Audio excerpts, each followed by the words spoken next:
Welcome to Expedition Self on Om Times Radio with lifelong learner, entrepreneur, and creator of the worlds of Expedition Self, Sam Parado. Sam shares 4 decades of studying, guiding, and teaching how to go inside so we can build an incredibly powerful, dynamic, and validating relationship with the self. Expedition Self is laced with stellar, unexpected insights about what it means to be human. Listen now and ignite your self-development process with Sam Parado. Good evening. Good evening. I'm Sam Parado. Welcome to Expedition Self. Oh, gosh. Well, I want to thank you for spending this hour with me, focusing on how to go inside and how to actually do more than think growth, and how to further your own life by developing a comprehensive and all-inclusive relationship with all of you. You know, the stuff you like, both, right? And the stuff you'd rather not have. When you tune in each week, this is what we're doing together. 8 p.m. Tuesday nights, Eastern Standard Time. So thank you. You know, last week I asked if people would start hitting the like button if you do, in fact, like what we're talking about.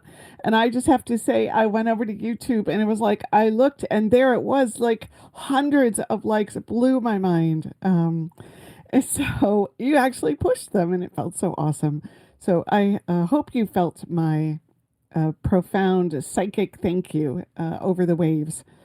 Because I very, very, very much appreciate it.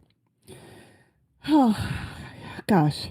You know, talking about growth in the way that I talk about it, where I'm not giving like a lot of really in-depth detailed stories, or I'm really just trying to get your head wrapped around how to do it.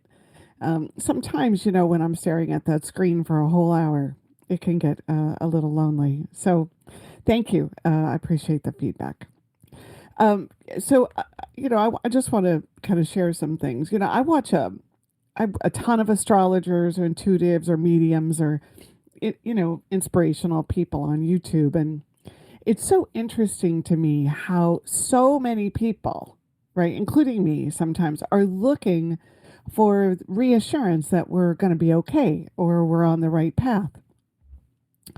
And I know this is just a little preamble before we get into the show tonight, but, you know, they're looking for this something that validates that, you know, I'm okay and I can trust in my future, you know, and really most things that ever get said to me, I actually already have a sense of, right? So a couple of nights ago, as I was running through all of that and thinking about what's really going on there, I ran across someone's definition of trust.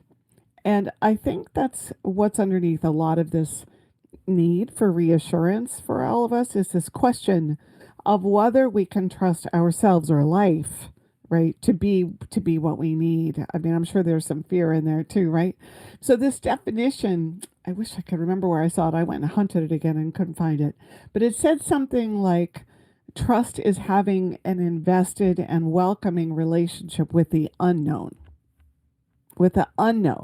And I thought, oh, this was different, right? Because we mostly think that trust is about knowing something will go a certain way, you know, or having some certainty about it. But the way this was written, it was saying that actually when you feel trust, what's actually going on is you're not afraid of the unknown or trying to manage it so that the unknowns go away. So when I thought about tonight's show, which is the 5 Axial Pillars of Growthwork, isn't that a cool word? I went hunting through the thesaurus to find it. It wasn't to provide more knowing or more control over your world, right? The 5 Axial Pillars of Growthwork. No, you know, I've done shows like that before. Like, these are the things that you can do and you can get more in power about them. But this one is more about how to open up and build a bridge to invite the unknown into your way of thinking and being. Right? Because this is more about the process. So, okay. So tonight, like I always do, my phone number where you can call and share a story or talk about yourself is 202-570-7057. And I haven't said it for a while, but I always have Chris, who is a publisher and extraordinary humanitarian owner of Om Times. He's always waiting there to say hello to you. So it's not like you'll be calling into the dark. So anyway, I'd love to hear from you.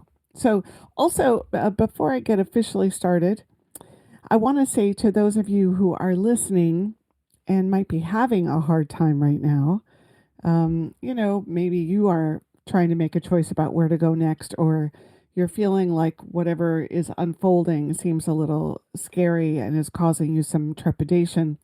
Let's just take that breath together and remember that you have your body to come home to, and you have your heart to be warmed by. Take that breath in, and that the substance of you, that you can point it in any direction once it becomes clear where you're headed. And I say that for myself too. I have some stuff coming up with clients that it seems a little bit is outside of what I feel comfortable with, and I'm feeling pushed on, and there's no movement yet available. So I'm taking those breaths for myself too. Okay, so we're going to talk about the kind of thinking, the not knowing, right? This is a verb, right? Not knowing versus a noun, right? That enables you to dynamically participate in your own growth process, right? This is the training ground for your entire psyche. And if you take this on, then there's a way that the universe or what lives outside of your being shows up to help you. Whatever you believe higher power is, or something beyond yourself. And so I am somebody that believes you do growth work 24/7 because really you're alive 24/7. And being connected to yourself 24/7 is the way to make sure you get to feel and be in life 24/7. All right. So the first piece I want to talk about is being uncomfortable and feeling emotionally safe, and how this plays an essential role in your life and your way of living.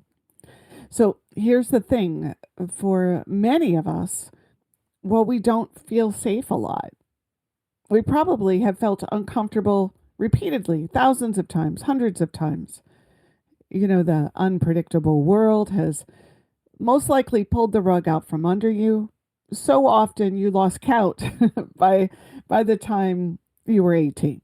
Right? It might be even so normal that you have continued to operate always on watch, maintaining a vigilant kind of attention for the next thing that's sure to make you feel unsettled or wobbly, right? You are ready and waiting. The safety thing, it to me and every person I have ever met, it just goes on and on and on. So your house, your financial security, your sense of familiarity, and how you'll be responded to by people you spend time with, your parents, the family culture, right? That's like one whole thing. And then what happens when you sat in the school classroom the first time and didn't have an answer when you were called on, or did something embarrassing in your friend group and they all laughed, or you missed that last point, when the team was counting on you, or you messed some project up. It's like when you feel embarrassment and have felt embarrassment and humiliation, it translates into extreme discomfort, right? And of course, what lives around discomfort, you could find all kinds of things, shame, guilt, right? Shyness, like a discomfort with having attention come your way, all kinds of stuff, right? So I've talked a lot about this idea of safety. So if you've listened to my shows, you're like, okay, I thought you already talked to us about this. Well, I did, but tonight, as one of the 5 axial pillars Axial pillars. I love that. I'm here to tell you that your relationship with safety and comfort has incredible influence and power over your capacity to grow. And I'm going to tell you why. It starts out with you needing to actually fill the void of when you weren't safe, right? That's going on for you. If you go back in your life, whatever age you are, just look at all the things you did. And even fitting in as a teenager was a form of trying to fill that void of when we're not safe. So I'm going to talk about it in the context of money. If you didn't have enough money some point in your life, then the next thing that would happen is that having money or having security that's provided for by money is paramount. Another example might be the way you feel uncomfortable, like when a family member makes a big deal about how smart you are, or how you aren't dressed properly, or you didn't do the job the way you should have.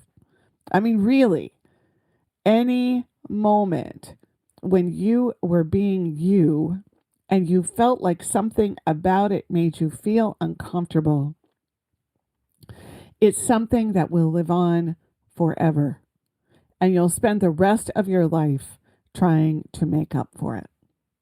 And I'm asking, as you're listening, think about that. Do you think that feels true to you? That really underneath it all, trying to be comfortable and safe, right? Emotionally, intellectually, physically safe, it permeates what's underneath a lot of your choices and your decisions.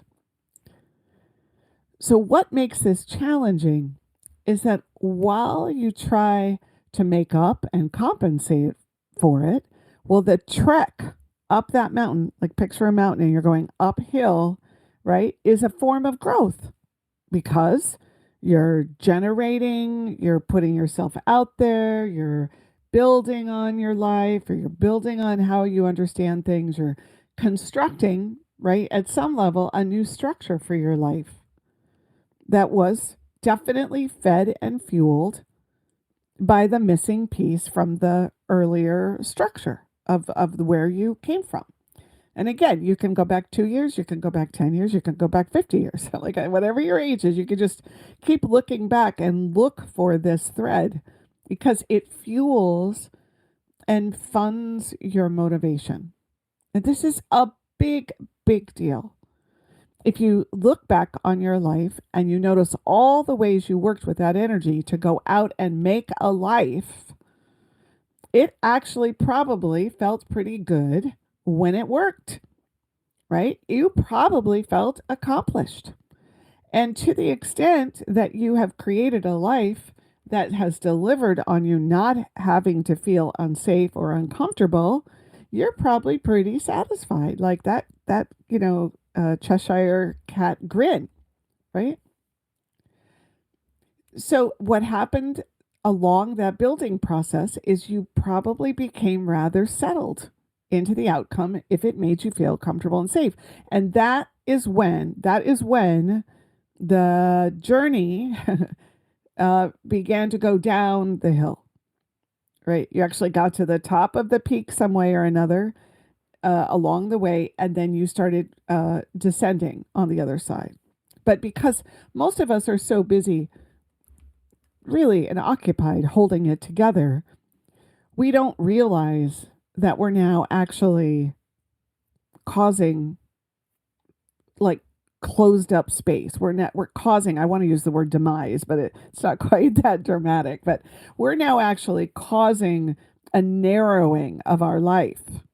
And I have hundreds of these kinds of stories, but I try to stay away from a lot of the stories that I know of people's lives because I feel like I'm sharing their material, But anyway, so the reason I start with this as one of the axial pillars is because while it is helpful and totally impactful and necessary to begin with discomfort because of the propelling nature of our desire to get comfortable and to compensate for what we didn't get, it is equally as unhelpful when we get comfortable and safe.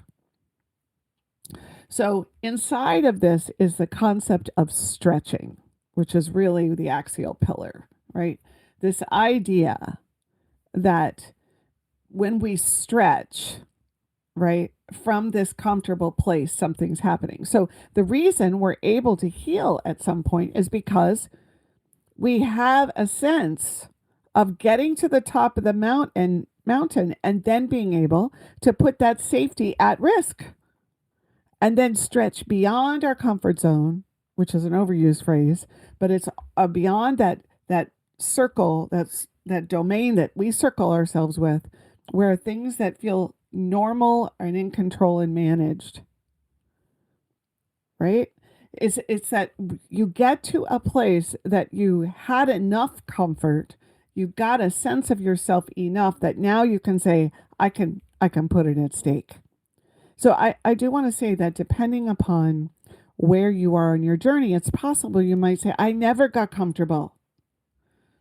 Well, I would ask you to look again, because anything that feels normal or familiar in your life is likely some version of comfort looking back at you. And so the axial pillar here has to do with stretching. If you are wanting to really do your growth work, then stretching is an absolute necessity. And stretching means that you are putting your comfort on the chopping block and making it negotiable and changeable. And when you do this stretching, you're risking something. And this risk is the place where you will see your growing edge make itself, will appear to you, will reveal itself. Okay, we're headed to break. When we come back, I'll have a little bit more about this stretching idea. And then we have 4 more axial pillars to cover before the hour is over.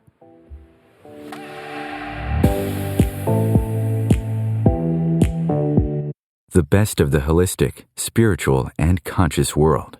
Om Times Radio. IOM FM. Ascending Hearts is no ordinary dating site, but a spiritual dating site with a purpose, to link you with your soulmate.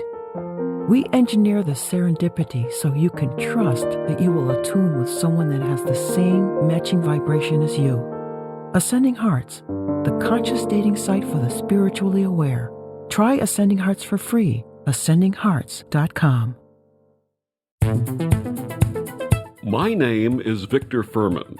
Some call me the Voice. I've always been fascinated with human nature, spirituality, science, and the crossroads at which they meet. Join me Wednesdays at 8 p.m. Eastern on Om Times Radio, and we'll explore these topics and so much more on Destination Unlimited. If I could be you, and you could be me, for just 1 hour. If you could find a way to get inside each other's mind, walk a mile in my shoes. Walk a mile in my shoes. Walk a mile in my shoes. We've all felt left out, and for some, that feeling lasts more than a moment. We can change that. Learn how at belongingbeginswithus.org, brought to you by the Ad Council. Walk a mile in my shoes.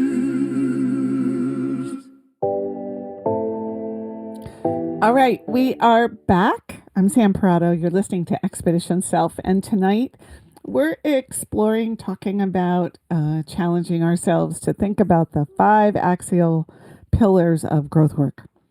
So before I went on break, I was talking about how this idea of comfort has to be put at stake.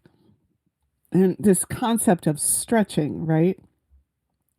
And I think what I'm concerned about in this first pillar is that you're thinking, oh yeah, I know all about this. You know, you have to get out of your comfort zone. You have to try something different.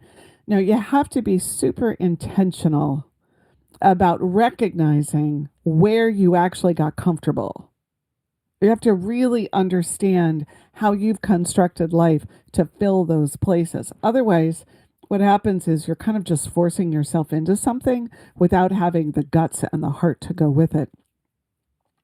So the stretching is that you are doing something you're afraid of, but you may not know it, right? The intellect has to discern where the action is being taken And then you watch and you notice the feeling of discomfort. You can't just say, I'm going to do something out of my comfort zone and then disconnect from all the stuff that comes up. Because when this happens, if you really stay with yourself, you're going to be whisked through the moments of your life, right? Experientially. And that's exactly what you want. So if you get to a point where you say, it makes me uncomfortable and I don't want to do it, and you just stop there, you're pretty much going to see your safety and security actually begin to erode and instead of build. That's why we want to stretch. But you can't get there and stop there and watch it and go, wow, look at how I don't want to put that at risk. That there's a growth space right in there because there's tension that gets created. I know some people do extreme sports and adventures, right, to take risk. But the kinds of risks I'm talking about have more to do with taking on a habit that's gotten too much room in your life and created an imbalance, or talking about something you think will, throw a relationship off, right, with someone who matters to you, like you don't want to mess it up, right? Like stretching means you step out of what's comfortable with intention and you're willing to lose to be at risk. And this is about how you think, how you do your habits, and how you hold on to the way things are. All right, now I'm going to be building off of this, but what I hope came through in this is that it is the kind of thing where you get fully present to all the ways that safety and comfort was missing, so that you can get fully present to what you've done to replace it, right? Because then you can put it at risk or put it on the line. Okay. The next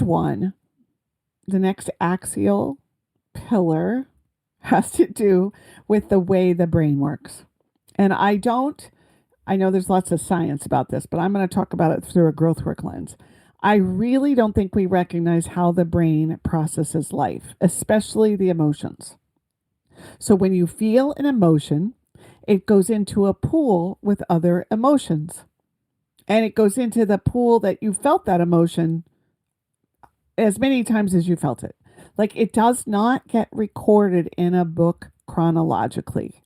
It's not kept track of by the date on the calendar. You didn't file it in a file folder under, August 12th, 1992. It basically is a liquid, like if you think about it, it's like a liquid that gets dumped into a giant vat with other liquids. If you want to think of it as colored water, then it kind of helps. It kind of helps, right? To give it the property that I'm talking about. So this idea that the events of your life, while they did occur chronologically and may be remembered by your intellect in that way, the body does not store them in the same way. And the unconscious part of you has stored the lion's share of the totality of that experience really out of you, right? That to the point where you can have an experience that took 3 hours. Your conscious mind will remember 5 minutes of it, but the 2 hours and 55 minutes got stored, right? So I'm just going to go count as a way to demonstrate this. Okay, here we go. Ready? 1, 2, 3, 4, 5, 6, 7, 8. Okay, now you heard each number, but I want you to imagine that you're going to remember this very moment 2 years from now, that when you go to do that, you won't actually remember me actually saying the numbers. They'll get assimilated in some way. You might remember the 1. You might remember that the way I said it was like that commercial of eating Tootsie Pops and how long does it take to get to the center of a Tootsie Pop from years ago. Like you might remember the feel of it, right? But they're going to get assimilated, and you may not even remember sitting here listening to me tonight at all. And what your physical self feels like right now, like on your feet, behind your knees, on your bottom, at your back, in your head, behind your eyes. and how life was going for you. So even though I said all those numbers, do you get your psyche, your whole being is doing stuff with it. And it's zoning out on a good portion of it. And it goes into that unconscious world. So why does this matter so much? Why is it axial pillar number 2? Well, because it has everything to do with your collection and listening to yourself. Now remember, all of this is about how to do growth work 24/7, how to actually deliver on it for yourself. So if you don't take on the idea that your brain is holding on to everything and it isn't cataloged as a list, well, then you won't look for the unexpected or the unplanned or the unspoken. You won't seek that disconnected information that got into your whole being, that was felt by all your muscles, that was processed emotionally somewhere inside, right? Like you're going to operate as if what you are aware of is all there is, which is incredibly, incredibly limiting.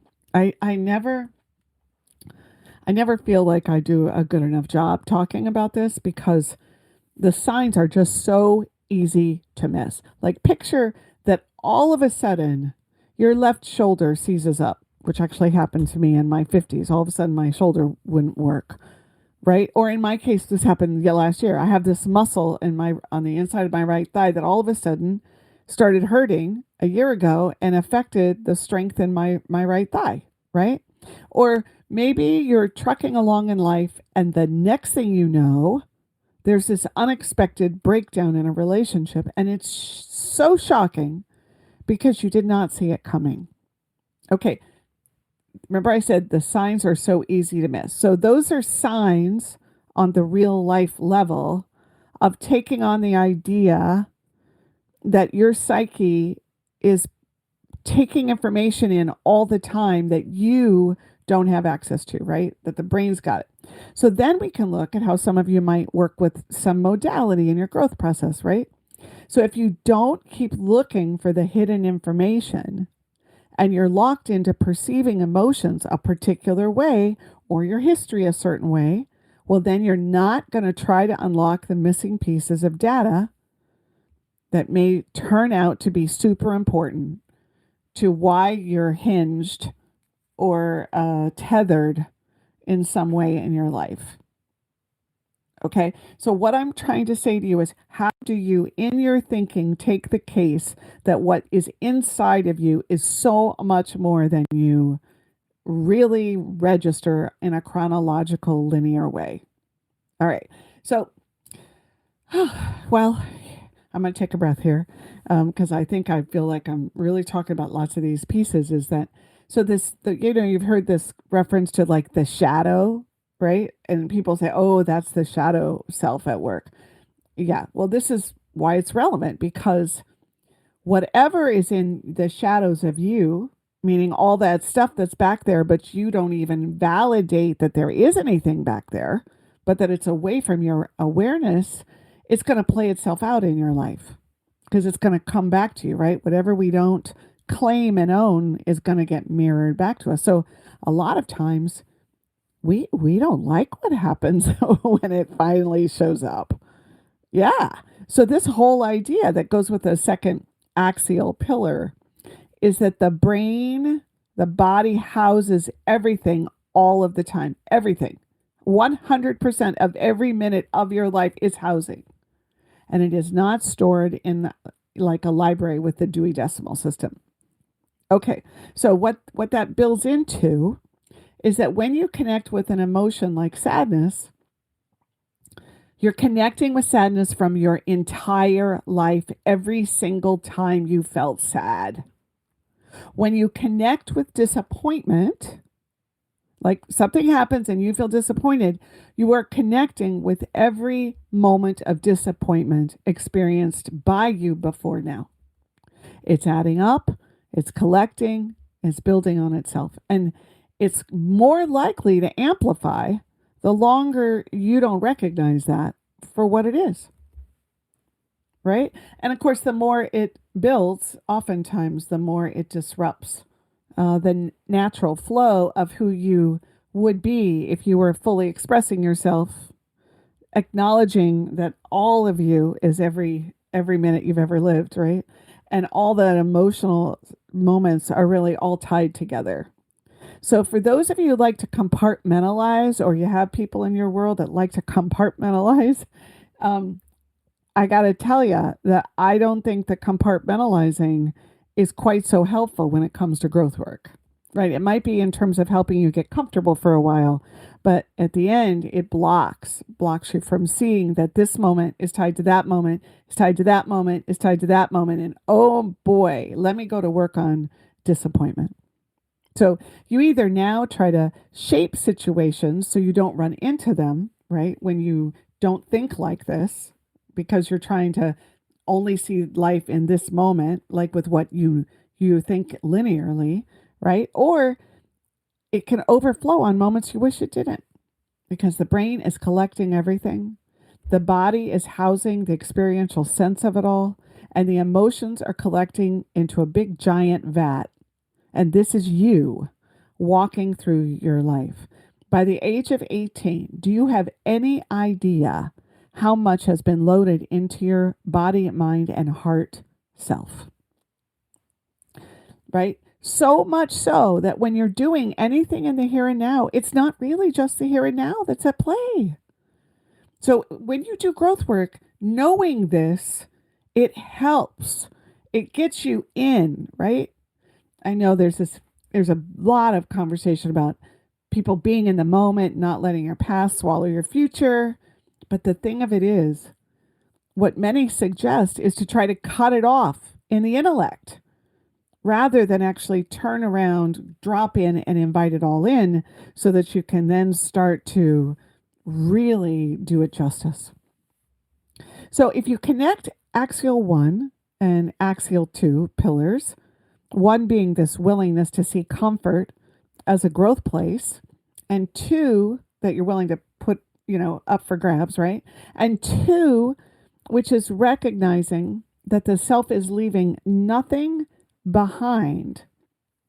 And every emotion felt in real time is an emotion felt in past time.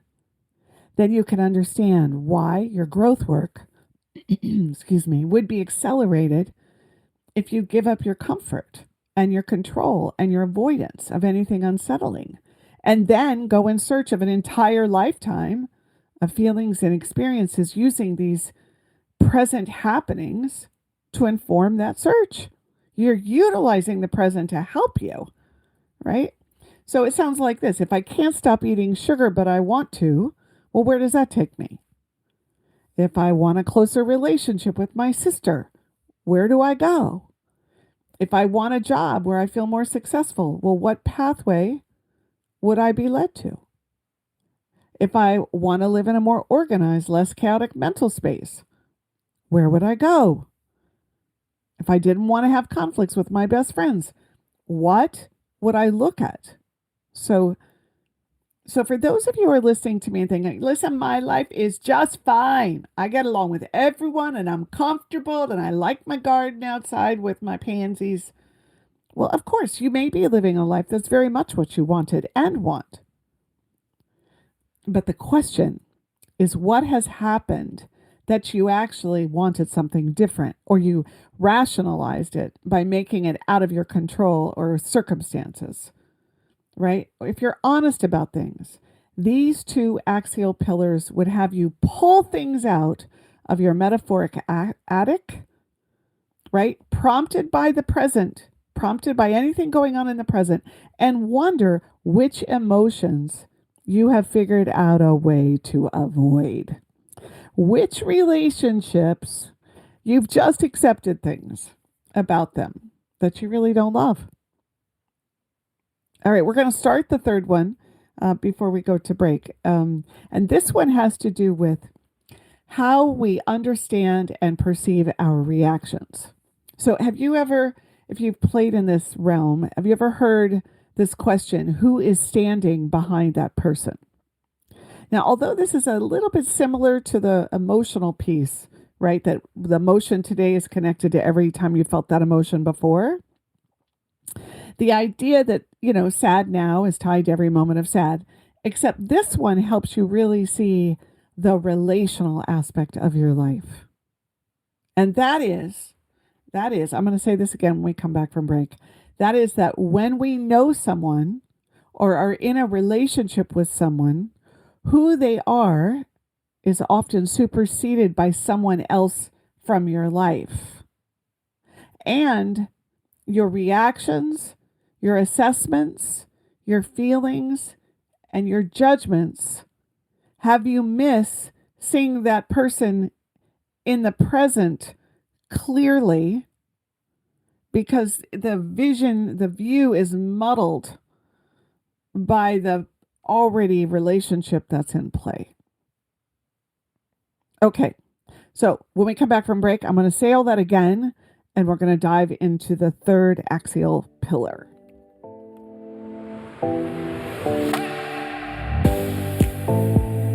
The best of holistic, spiritual, and conscious world. Om Times Radio. IOM FM. Host your show on IOM FM, the radio network of Om Times Media, one of the more recognized brand names in the conscious community, and is backed by the extensive marketing reach of Om Times. Hosting a show on IOM FM immediately connects you with our extensive dedicated community. Hello, I'm Sandy Sedgbeer, host of Om Times Magazine's flagship radio show, What is Going On? My passion is sifting through information, research, and innovations from new thought teachers, speakers, and researchers pushing back the boundaries of what we know about life, energy, metaphysics, and the universe. I love shifting perceptions about who we are, why we're here, and how quickly impossible becomes normal when we open our minds, expand our awareness, and accept that the only limits that exist are those we place upon ourselves. So if you're the kind of forward-thinking, eager investigator of what lies beyond the current reality that most perceive, why not make a date to come play with me in the field of possibilities at 4 p.m. Pacific Time, 7 p.m. Eastern Time every Thursday, and together we can discover what's really going on. You came across someone struggling with hunger. How would you recognize them? Would you notice an 8-year-old girl who's not excited for summer break because she may not be having lunch again until September? Or a war veteran who's having a hard time landing a job and getting back on his feet? I am the 1 in 8 Americans who struggle with hunger. I am hunger in America. Hunger can be hard to recognize. Learn why at IamHungerInAmerica.org. Brought to you by Feeding America and the Ad Council.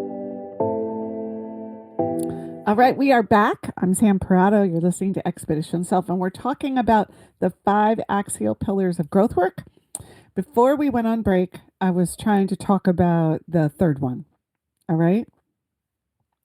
So it's basically this idea that when you know someone or you're in relationship with a person, that who they are for you is often superseded by someone else you've already known in your life. And your reactions, your assessments, your feelings, and your judgments will cause you to not see that person clearly. So this idea of who is standing behind my mother, who is standing behind my client, right? Who is standing behind my son?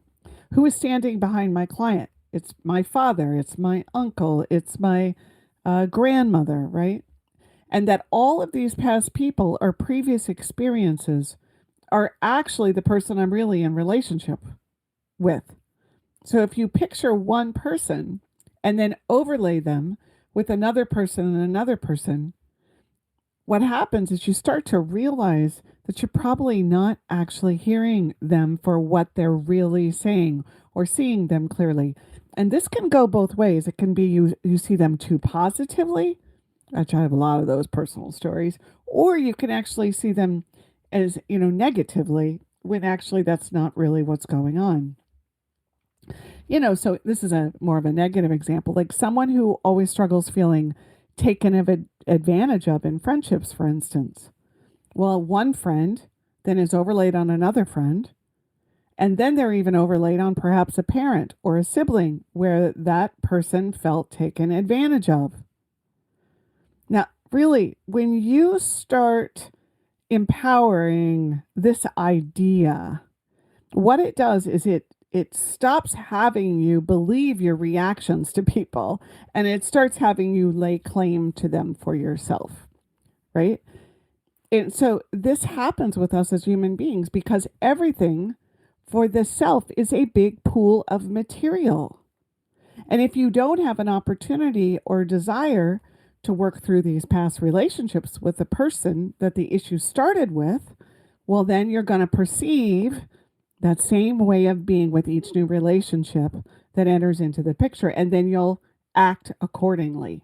So there's blindness here, right? There's a big, mirage that's at play for us all the time. And if what happened with that other person or those other people overlaid on top of each other was you not seeing yourself clearly in it, like you didn't even think you were at play, you thought it was them, well, then that's going to be carried into your new relationship, and your expectations and interactions are going to be colored and jaded by a previous relationship that may not have much to do with what the other person is actually saying or doing in the present. This is just so important to being able to discern clearly and to really own your own life. And remember, at the core, growth work is about owning 100% of your own life, your own reactions, your own experience, your own trajectory, your own journey, right? So I've been in, conversations with people when they say something like, the thing you're accusing me of, I haven't done it. Show me where I did it. And I have felt like I was completely on target, that what I saw is what I saw. But when I really listened, when I could get out of my own way because I take on this thinking and I listened to what they were trying to say, I could actually see, it was how I perceived that through all of these who's standing behind you. If we had relationships where we felt betrayed, I guarantee that the next person will do something that feels like betrayal, and they'll be dumbfounded as to what that is.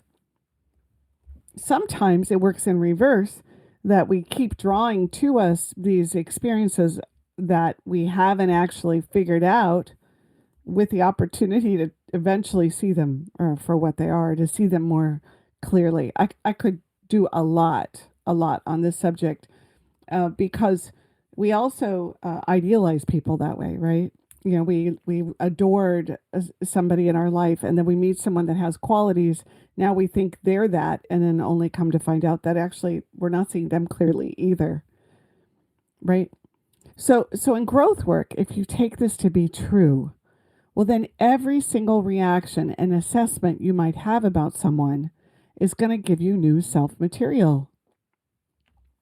So by now, I'm hoping you're really getting your head around these axial pillars, right? They're kind of a lens to process your life through that has a motor attached to it, right? They kind of just generally and naturally thrust you into paying more attention, right? They're not wise truths or common sense inspiration. They're meant to help you know where to go to work with the data and events and experiences and reactions of your life. And they're meant for your head, right? But your head to integrate.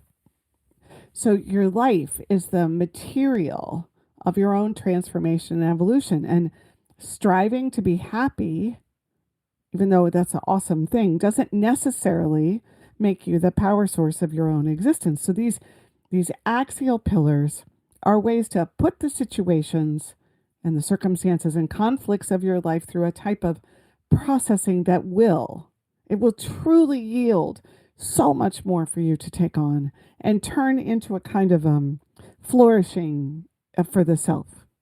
Okay. All right. Okay. Enough of that. So the fourth axial pillar has to do with how you perceive suffering in life. So inside of your own growth process, this can be a bit of a stretch, but I do think it makes a huge difference in keeping you at the source of your own journey. Because if we lose this, if we lose that idea that we're the source, or we never get ourselves there, well, then we'll always feel like we are lacking power and being, tumbled around by the wind. So just for a moment, I want you to think about the tension of your life, the oppositional components that you've grappled with and tried to make sense of, like the polarities that have been at play since you were very little. Think about how different your parents were and the messages that they gave you, and then how life at play at work didn't match up. Or think about your talents and your strengths, things that come easy or gifts you have, and then think about what you struggle with. Think about adults and family who you didn't get along with or feel good about, and then connect with those who you did and why that is. Where were you deprived of love or security or acknowledgement or education or freedom? And then what did that look like as you went through life? This innate intrinsic opposition within your life represents the very essence of you on your journey. The thing you're working on, the thing you're finding. It creates and it sets up profound questions about being you, right? Is it possible to get my needs met and still be loving? Is there a way to be privileged and not feel guilty? Can I have a childhood that was truly idyllic and still actually grow up and have issues? Right? These questions that you ask yourself or could ask yourself come from this original story of opposition or tension. Can I truly be loved if I am myself? Can I be in relationship and get all my own needs met? So I want to invite you to look at the oppositions in your life. Can anyone really be trusted if they don't know themselves well? I know I keep throwing these questions in, but I want you to think about settling into the idea that the greatest suffering or confusion or difficulty of your life is probably an indication of some tension, some pull that is catapulting you through your journey. And your inquiry of what it means, the questioning what it means to be you, like the string on a bow, and you being the arrow, this tension, what it does, these things that are incongruous or don't make sense, cause the arrow to be pulled back in preparation for release. And if you can see every one of these opposites as helpful in some way, even though they might be painful, well, then you get bigger than it. You embrace it. You hold the context for looking and learning and examining, and it helps it to get to choice. The idea that choice is at play, even if you can't see it. That your journey has purpose because it is yours to have, and that every single moment you have existed here on earth is meaningful and not to be made right or wrong, but to be emotionally and physically processed so fully that you keep finding more freedom to be in life. And when I say more freedom, I'm talking about being able to allow more people close to you to pursue the adventures that would normally scare you, to take on goals that seem beyond what you can do, and to allow more of yourself to be visible to the people in your life, right? To boldly choose your steps and find the peace of transforming those experiences that have loaded up inside of your psyche and being. So the last axial pillar I want to talk about tonight is about how to create growth habit changes. And the first one has to do with learning how to separate I think and I feel. We just don't do this. And the more our words come out missing this preciseness, reinforcing at some level that there is no difference, well, the more the psyche wallows around in a huge dense fog that could be so much more specific. See, we think feelings and we feel thoughts. That's not true, right? And the more we use words that confuse the question of what is a thought and what is a feeling, the more we confuse ourselves. So this is a clarity step, but it also, it begins to tell the inner psyche, I'm listening and I care that we represent what's happening in there more accurately. It's one of the key elements of transparency, right? It makes it possible and self-contained, like, consciousness, right? Because you have to wonder for yourself, what is a thought and what is a feeling? And that wondering starts to work on your whole being. It's more powerful than you can know, and it's such a great way to just have a simple hack, right? So the more you take it on as practice, the more you'll discover hidden rewards, right? The second part of this idea of habits, is looking for metrics to know that you are staying with yourself more. When I first started growth work in my early 20s, I could remember a session or a workshop for about 2 hours after I did it. Like it would only stay with me that long. So one of my first metrics was to lengthen the time that I could keep the conversation in my awareness. So what that did is it worked to dislodge this repetitive, closed, crusty, habitual thought process thing, that system that was going on for me and in me at the time when I was in my own little world all the time and really didn't know it. I didn't even realize there was a pattern to it. But I knew, because I was taking on growth work, that I was supposed to be thinking about what was going on with me to pay attention. And so to think about that new information that was coming into me, so it could filter in and through whatever was going on inside of me, was really, really helpful. Like it gave my brain something to latch onto. Setting the metric of staying with the self, or separating thought from feeling, or relating every interaction, right, through the lens of where's the opposition. These were all impactful ways for me to take on my growth work. So the fifth axial pillar is to find a way to set a new metric for being with the self. Something that's intriguing, that draws you inward, that has you study yourself or how you are with others. This is huge. I do want to just say that, to me, the reason I love growth work is because I feel like it's like putting fertilizer on my life. And when I first started growth work, I started it because there were things about my life that were really, really not workable. And I've talked about some of those, but whether it was relationship with my husband at the time, or the way I was running my business, or how I was relating to family members, or how I managed my bank account, or how I kept my house clean, it didn't matter what it was, right? So those early days I talk about, I had a reason for doing it. I was trying to fix something. But what really happened along the way is I realized that it was really cool to have a relationship with me. Like, wow, I was kind of interesting to myself. There were things I didn't like too. So I just want to say that, to me, anything that goes on for you in life, when you take on this kind of intentional growth work, and hopefully I've outlined 5 of the best pieces to work with tonight, what's going to happen is life is going to start showing up. So a final note before we're done about the brain at work is that it likes to convince you that you're changing or growing when it isn't. It's very tricky because it's trying to stay comfortable. So one of the things you want to keep remembering is to challenge the brain when it becomes full of itself and write about how it sees the world.